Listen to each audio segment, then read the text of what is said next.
Con el firme objetivo de afianzar su liderazgo en la administración de personas que desean adquirir bienes y servicios a través del sistema de compra programada, Consorcio Fonbienes entregó el bien número 10.000 a uno de sus asociados.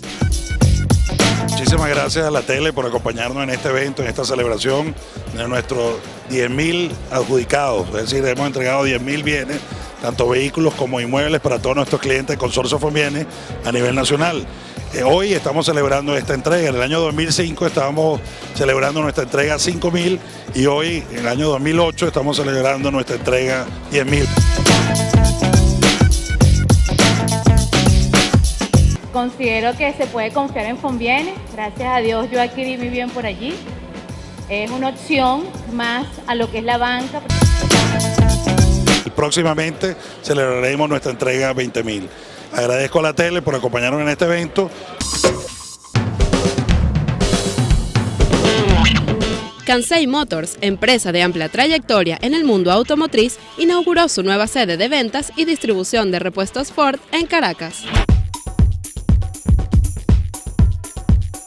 Estamos hoy en la inauguración de la nueva sede de una distribuidora de repuestos Ford para toda Venezuela, y donde estamos a la orden para atender las necesidades de talleres y de aseguradoras a nivel nacional.